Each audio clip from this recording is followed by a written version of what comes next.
두 번째 시간 가르침을 위한 준비에 대해서 같이 보도록 하겠습니다. 지난 시간에는 교육의 4요소 목표, 내용, 방법, 평가에 대해서 보았고요.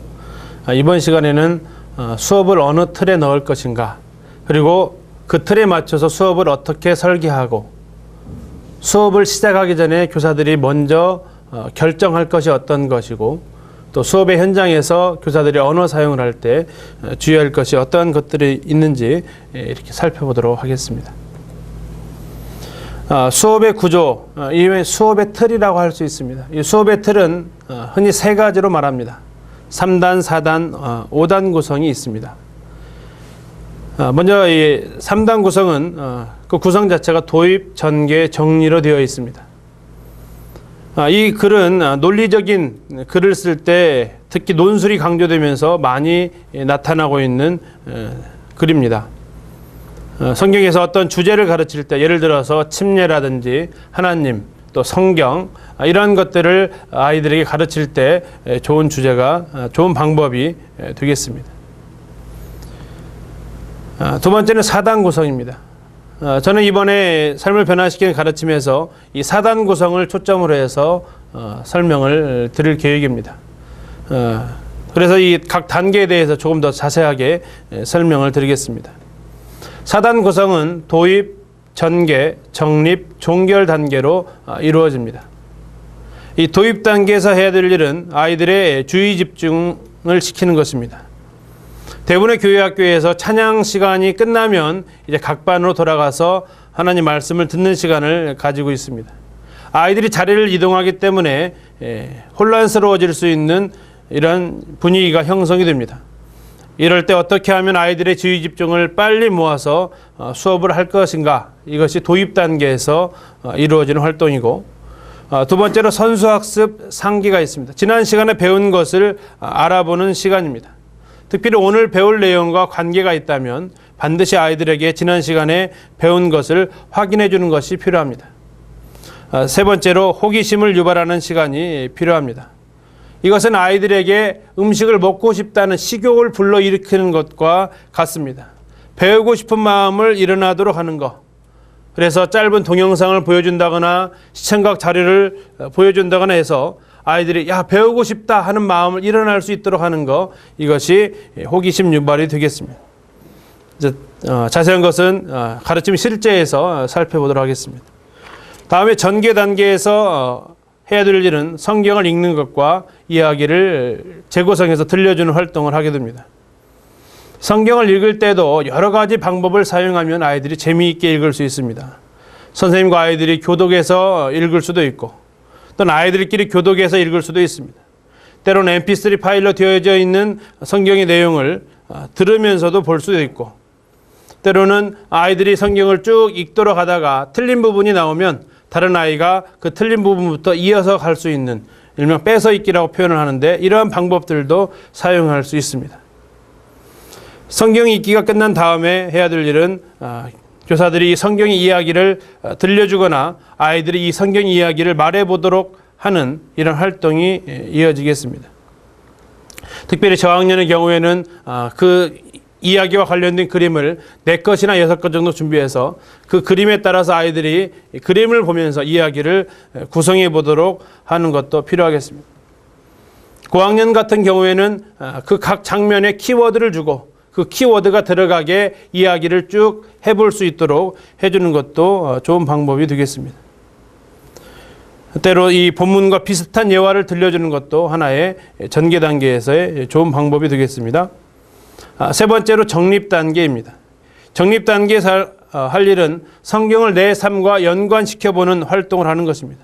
성경 속 인물 이야기가 아니라 바로 내 이야기인 것을 아이들이 느껴보게 하는 활동입니다.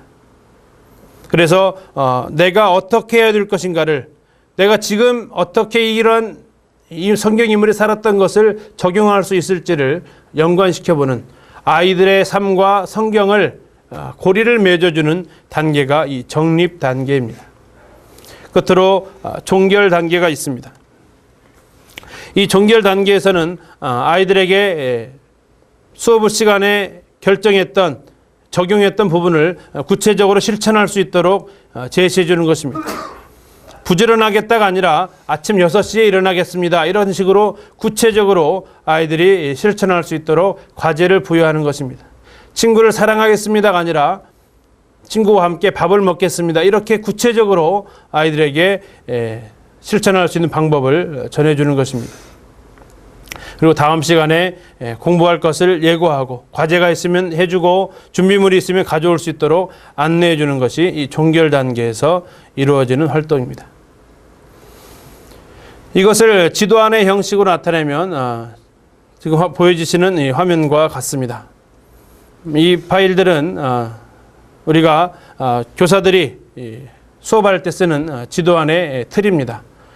과정에는 도입, 전개, 정립, 종결이 있고 각 단계에서 해야 될 일을 적어놨습니다. 그리고 각각의 시간과 필요한 자료 또 지도할 때 유의해야 될 점들을 적어서 교사들이 수업하기 전에 이런 내용들을 미리 적어보고 교사들이 수업을 준비할 수 있도록 하기 위한 양식의 지도안입니다.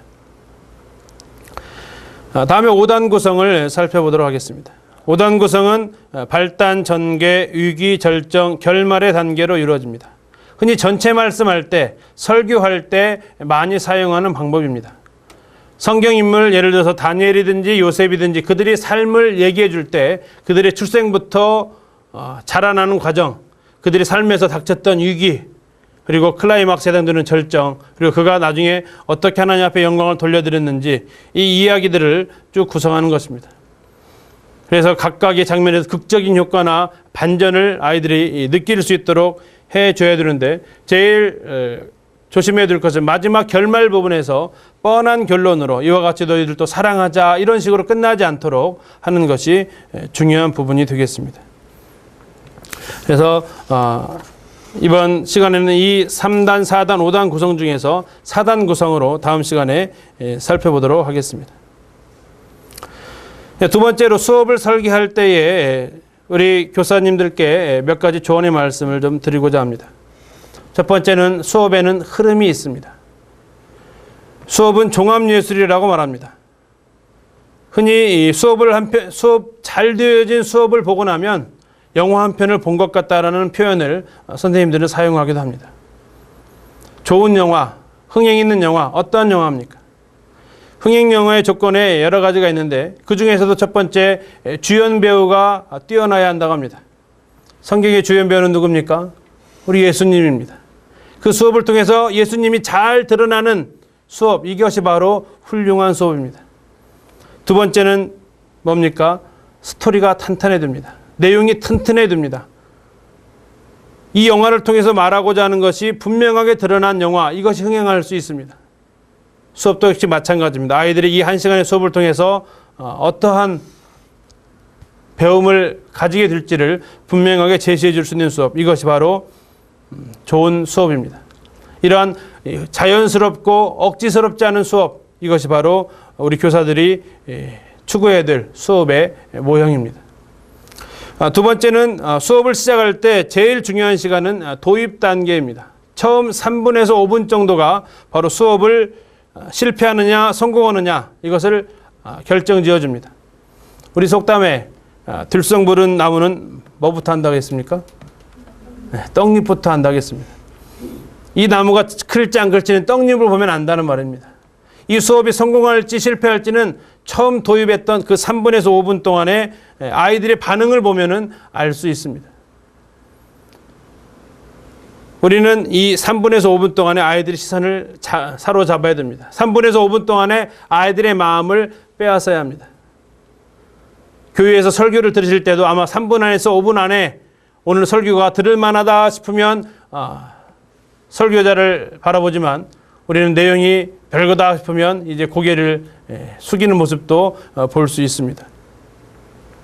우리 아이들 앞에 이 3분에서 5분이라는 이 시간을 잘 제공해 줘야 아이들이 수업에 빨리 오는 것입니다. 많은 교회 학교에서 그런데 이 3분에서 5분이라는 시간을 많이 실패하고 있는 것을 봅니다. 무엇 때문에 실패하는가 봤더니 제가 속한 교회에서 모습을 보면 요절 체크하느라고 실패를 많이 합니다. 제일 중요한 이 수업 시간 3분에서 5분 시간에 요절 체크를 합니다. 아이들이 요절을 잘 외우지 않을 때는 그 모습이 더 우왕좌왕해지는 모습을 봅니다.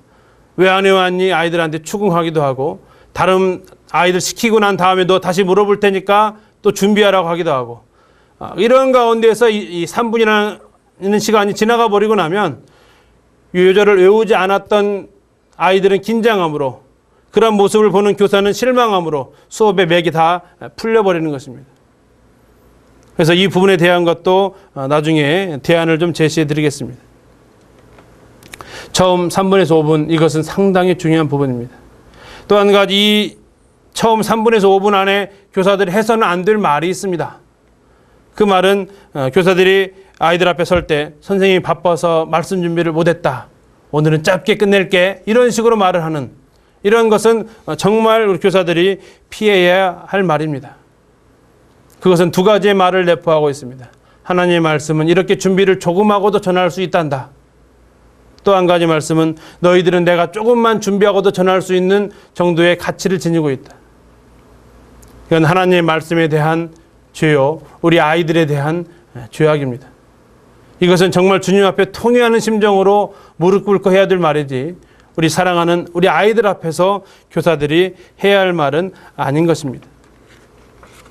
세 번째로, 자료는 꼭 필요한 것만 제작하시기 바랍니다. 특별히 전체 말씀이나 여러 교사들 앞에서 설교를 하실 때 많은 선생님들이 자료를 많이 만드는 것을 볼 수 있습니다.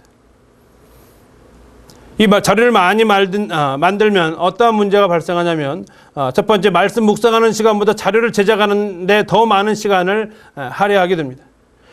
두 번째로, 이 자료를 더 많이 만들다 보니까 이것을 다 제시해 줘야 되고, 그러다 보니까 수업 시간에 쫓기는 듯한 이런 모습을 볼 수 있습니다. 그리고 하나님을 의지하기보다는 이 자료에 더 의지해서 수업이 전개되는 이러한 모습도 보여지게 됩니다. 과유불급이라는 말이 있습니다. 지나치면 모자란만 못하다는 뜻입니다. 자료는 꼭 필요한 것만 제작을 해서 그것을 적시에 보여주면 됩니다. 한 가지나 두 가지 꼭 필요한 것을 통해서 아이들이 수업에 관심을 가질 수 있도록 하는 것이 좋겠습니다. 그리고 나머지 내용들은 아이들과의 활동으로, 교사와 아이들과의 상호작용으로 채워지는 것이 좋겠습니다. 네 번째, 적어도 한 번 정도는 클라이막스를 만들기를 바랍니다. 아이들이 전혀 생각하지 못했던 질문을 한다든지, 아이들이 전혀 생각하지 못했던 자료를 줄 수도 있습니다. 40분에 전개되는 수업 가운데 아이들의 시선이 한 곳으로 모아지는 듯한 그런 장면을 연출하는 것이 교사들에게는 필요합니다. 한 번은 제가 정읍에 가서 아이들에게 하나님 말씀을 전했던 적이 있습니다. 그때가 일본에서 지하철의 승객을 구하기 위해서, 떨어진 승객을 구하기 위해서 죽었던 고 이수연 씨의 일주기가 되는 그 시점과 맞물렸던 시간이었습니다. 그 시점에 이제 말씀을 전하기 전에 다른 교사하고 약속을 했습니다. 제가 이렇게 신호를 하면 저에게 핸드폰을 걸어 주십시오. 그래서 저는 이제 그 이수연 씨가 그 승객이 떨어지는 상황에 대한 내용들을 이야기로 쭉 전개를 했습니다. 그리고 이제 제가 신호를 보냈고, 그 신호에 맞춰서 제 핸드폰으로 전화가 왔습니다. 아이들이 진지하게 말씀을 듣고 있는 가운데 갑자기 앞에서 말씀을 전하시는 선생님의 핸드폰 소리가 요란하게 울려 퍼지기 시작했습니다. 순간 아이들은 그 소리의 근원지를 찾다가 저를 다 쳐다보게 되었습니다. 전혀 당황한 기색도 없이 저는 핸드폰을 꺼내 들었습니다. 그리고 전화를 받았습니다. 그리고 이야기를 계속해서 진행해 나갔습니다. 그 전화는 어떤 전화였냐면, 이수연 씨가 마지막 동생과의 통화했던 내용이었습니다.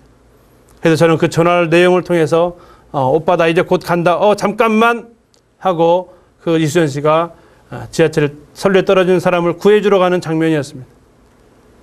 아이들은 그 순간에 모든 집중을 저한테 하는 모습을 볼 수 있었습니다.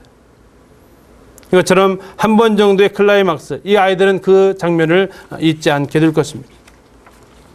끝으로 실천에 대한 촉구는 구체적으로 하시기 바랍니다.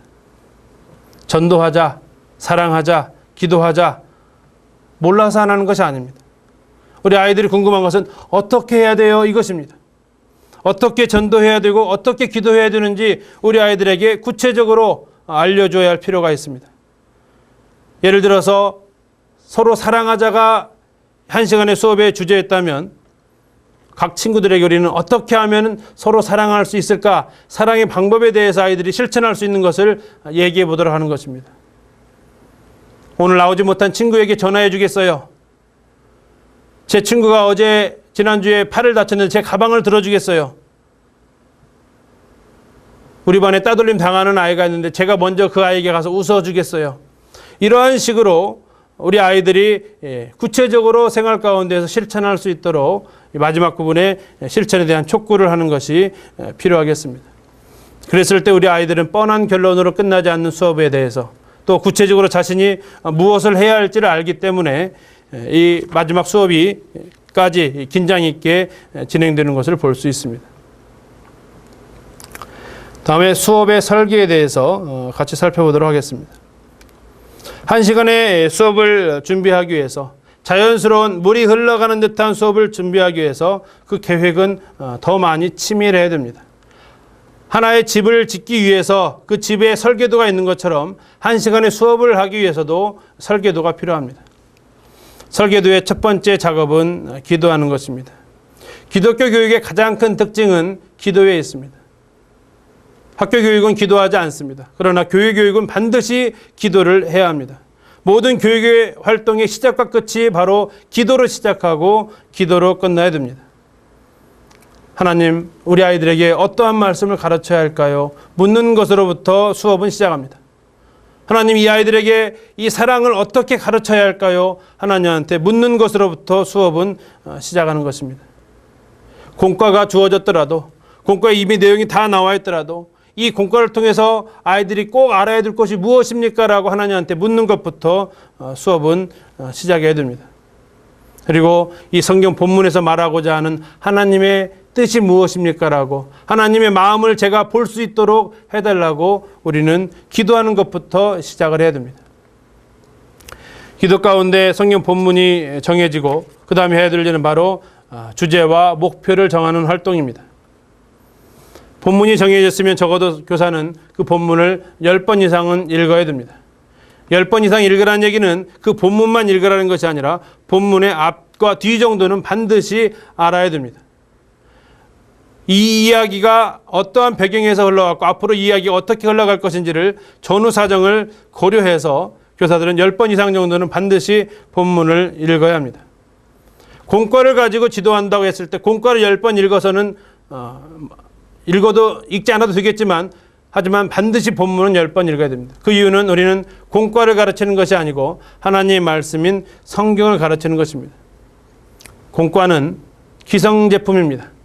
옷으로 말하면 기성복입니다. 하지만 교사가 기도 가운데 준비한 그 수업은 아이들의 땅 현실에 맞는 맞춤복입니다. 그 다음에 해야 될 일은 바로 핵심 내용을 빼내는 것입니다. 예수님의 생애를 가르칠 때 특별히 사복음서를 같이 보면 우리가 더 많은 것들을 찾아낼 수 있습니다. 우리 반 아이들의 현실에 맞는 꼭 가르쳐야 될 이 핵심 내용들을 3개에서 4개, 저학년 1-2개 정도 뽑아내면 교사들은 내가 무엇을 가르칠 것인지가 분명하게 세워집니다. 그리고 더 나아가서 아이들에게 나중에 복습게임 같은 것을 할 때에도 이 핵심 내용을 가지고 복습게임을 진행하면 우리 아이들이 이번 시간에 내가 무엇을 알아야 되는지를 정확하게 정리할 수 있습니다. 그 다음으로 할 일이 바로 틀을 짜는 것입니다. 이 이야기를 3단 구성에 넣을지 4단 구성에 넣을지 5단 구성에 넣을지 이런 틀을 작성하는 것이 그 다음으로 해야 될 일입니다.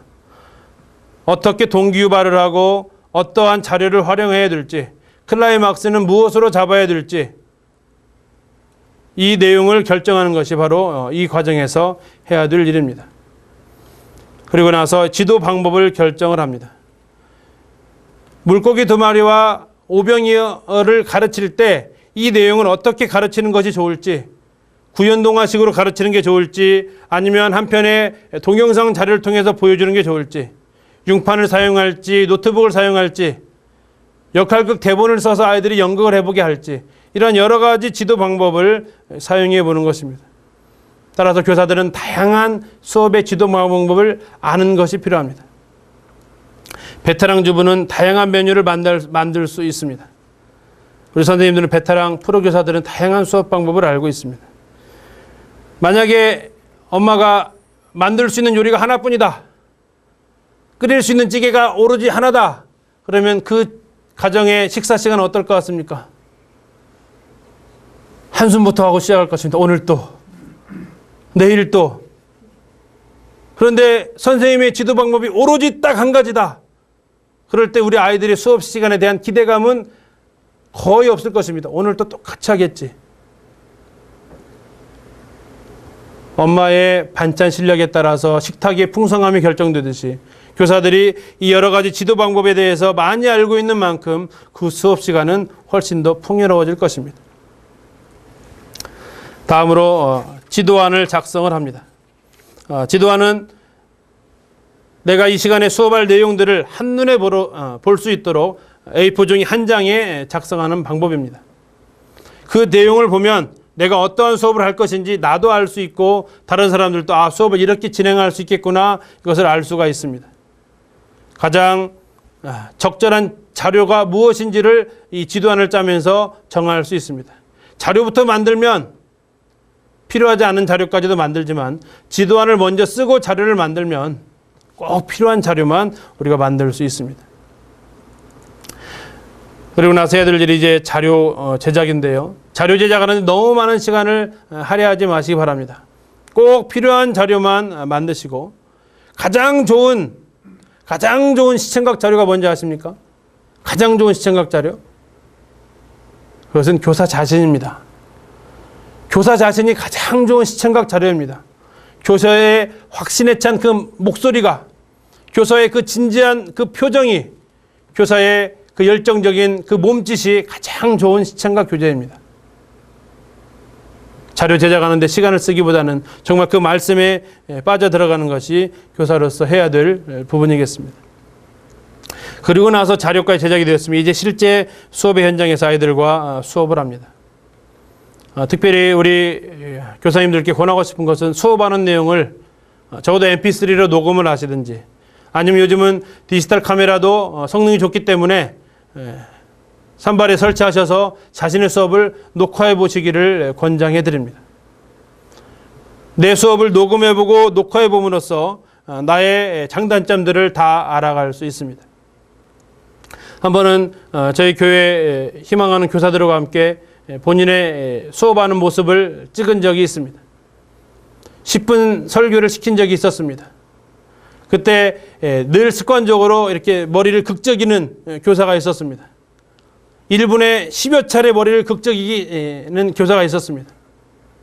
또 한 교사는 계속 손을 이렇게 만지작거리는, 손을 어떻게 들지 모르는 교사가 있었습니다. 그래서 말로 해도 고쳐지지 않고, 그래서 동영상으로 그 사실을 찍어서 같이 보았습니다. 그 동영상이 틀어졌을 때 그 교사의 반응이 어떤지 아십니까? 우리는 다 보면서 웃고 있는데 혼자만 고개를 아래로 숙이고 참 부끄러워하는 모습을 보았습니다. 그런데 거기서 끝난 것이 아니라 그 다음 시간에 그 교사의 모습 중에서 머리를 극적이는 것이 반절로 줄었습니다. 딱 3번 녹화를 해서 보여주니까 거의 이제 머리로 손이 올라가지 않았습니다. 하지만 올라가려다가 멈추는 것은 볼 수 있었습니다. 그런데 직접 내가 내 모습을 보니까 그 습관이 고쳐지더라 이겁니다. 우리 선생님들께서 수업을 하실 때 마찬가지입니다. 자신의 수업을 녹음해 보거나 녹화해 보시면 이런 것들을 찾아낼 수 있습니다. 그리고 이제 마지막 수업을 반성해 보는 시간입니다. 여기서 반성한다는 것은 내가 잘 가르쳤느냐 반성이 아니라 아이들이 잘 배웠느냐를 반성하는 시간입니다. 일주일에 168시간입니다. 168시간이라는 시간들 가운데서 우리 아이들이 성경 공부를 하는 시간은 이 분반 수업 시간 1시간입니다. 168분의 1입니다. 그렇기 때문에 이 1시간의 수업은 그만큼 중요한 것입니다. 분반 시간에 이 1시간만 하나님의 말씀을 접하는 아이들이 상당히 많습니다. 이 한 시간을 우리가 어떻게 아이들에게 보내게 해줄 것인가, 이것이 우리 교사들의 늘 기도 제목이 되어야 할 것입니다. 네 번째로, 수업 전에 우리 교사들이 결정해야 될 것을 말씀드리겠습니다. 교사들은 수업에 들어가기 전에 반드시 떠올릴 말이 있습니다. 무엇을 어떻게입니다. 한번 따라해 보실래요? 무엇을 어떻게. 교사들이 반드시 아이들 앞에 서기 전에 무엇을 어떻게 가르칠 것인가, 이 단어는 반드시 떠올리고 있어야 됩니다. 첫 번째, 무엇을 가르칠 것인가. 운전대 앞에 앉기 전에, 차 시동을 켜기 전에 우리는 반드시 어떤 것을 결정을 합니다. 무엇을 결정합니까? 어디 갈 것인지, 목적지를 결정합니다. 목적지도 결정하지 않은 채 차 시동을 켜는 사람은 어떤 사람입니까? 그건 방황하는 사람입니다. 삶의 의미를 못 찾은 사람입니다. 우리는 운전대 앞에 앉기 전에 반드시 어디로 갈 것인지를 정합니다. 그렇지 않은 사람은 사고 나지 않고 돌아오는 것만 해도 다행입니다. 그러나 목적지를 정해놓고 가는 사람은 분명한 일을 마무리하고 오는 사람입니다. 우리 선생님들 중에서 음식을 만들 때 메뉴를 먼저 결정하십니까? 아니면 장부터 보십니까? 그렇죠? 만약에 메뉴를 결정하지 않았는데 장을 보러 갔다. 어떤 일이 벌어집니까? 아마 냉장고에서 유통기간 넘어서 버려진 음식들이 쌓일 겁니다. 메뉴가 분명하게 결정되고 난 다음에 장을 보러 가면 우리는 계획적인 소비를 할 수 있습니다. 이와 같이 가르침의 초점이 명확할 때, 내가 무엇을 가르쳐야 될 것인지를 정확하게 정해졌을 때 우리 아이들이 무엇을 배워야 될지도 명확하게 결정이 되는 것입니다. 두 번째로, 학생들이 무엇을 배울 것인가를 우리는 생각이 됩니다. 택시를 탔는데 승객한테 물어보지도 않고 차를 몰고 가는 택시기사를 보신 적이 있습니까? 그 기사는 어떤 기사입니까? 아마 인신매매 다닐 것입니다. 승객이 어디로 갈지 물어본 다음에 택시기사가 움직이는 것이 정상입니다. 식당에 갔는데 음식을 시키지도 않았는데 이미 식탁이 차려져 있어요. 어떤 경우입니까? 첫째는 예약을 했을 수도 있죠. 또요, 그 식당에서 만들 수 있는 음식이 하나밖에 없을 때도 그럴 수 있습니다. 아니면 손님은 완전히 무시한 경우가 그럴 수 있습니다. 우리 아이들이 손님이고 우리 아이들이 승객입니다.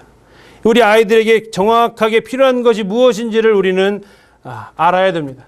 이 아이들에게 제공되어야 될 가르침이 어떠한 것인지 우리는 알아야 됩니다. 뭘로 알 수 있냐면 기도를 통해서 알 수 있습니다.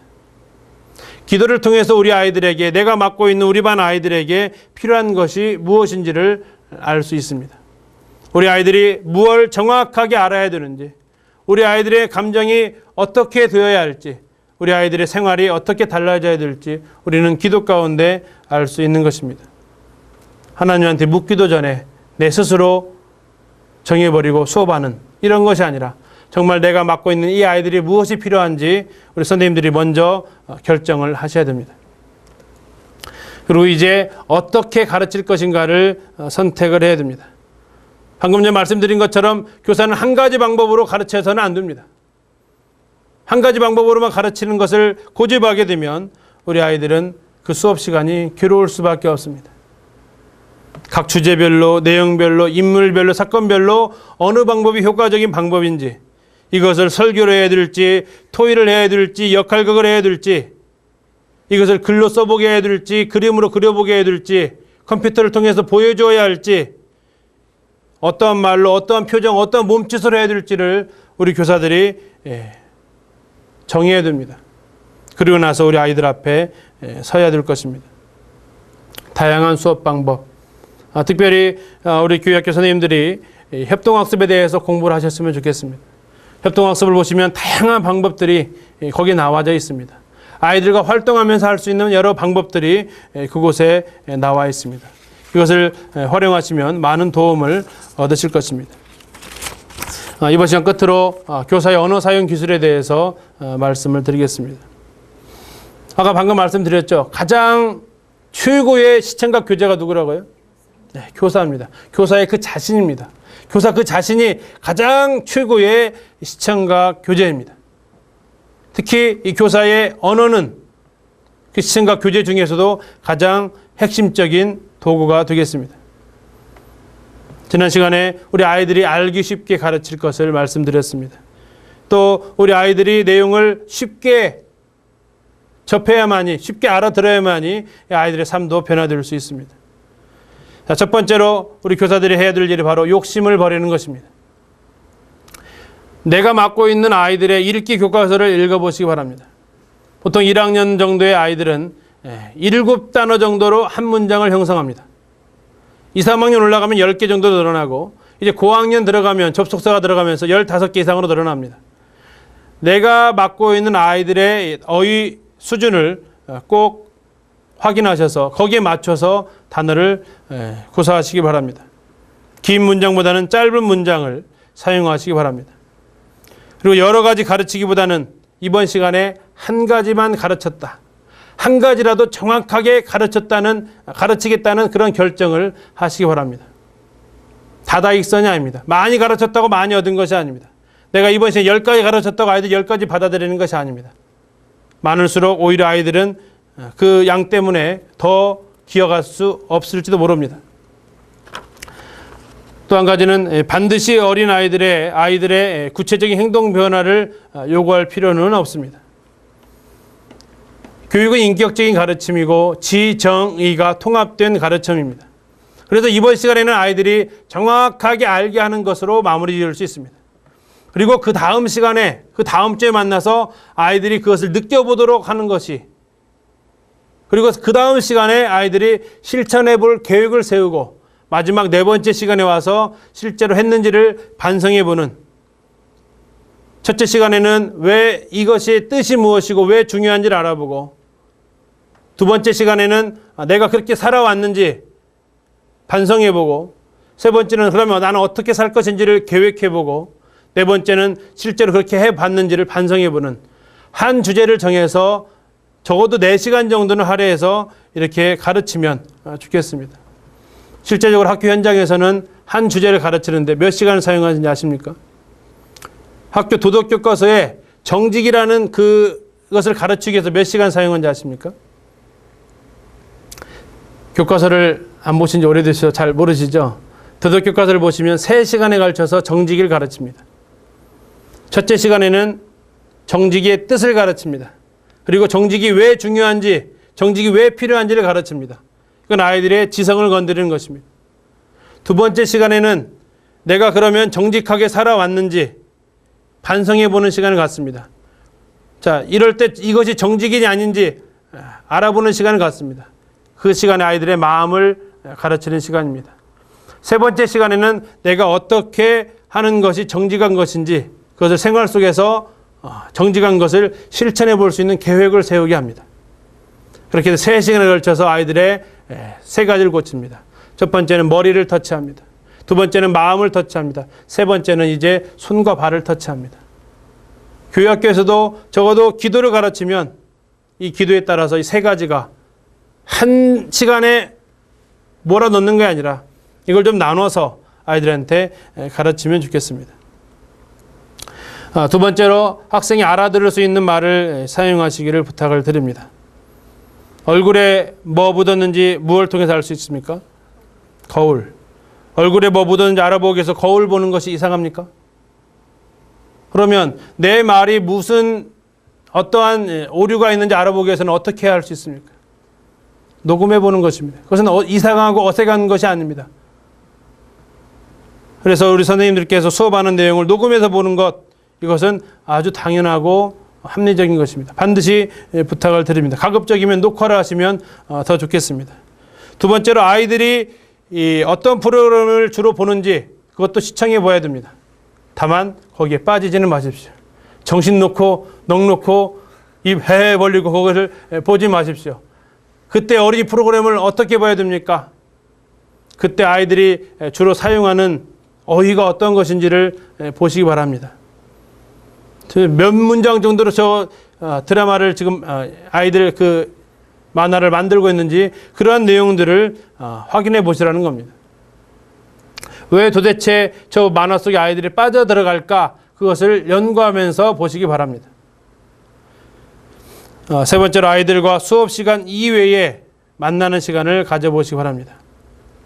나와 아이들과의 만남은 오직 일요일이다. 이거에 한정 짓지 마시고 토요일 오후라든지 또 방과 후에라든지 아이들과 만날 수 있는 시간을 가져보시면 좋습니다.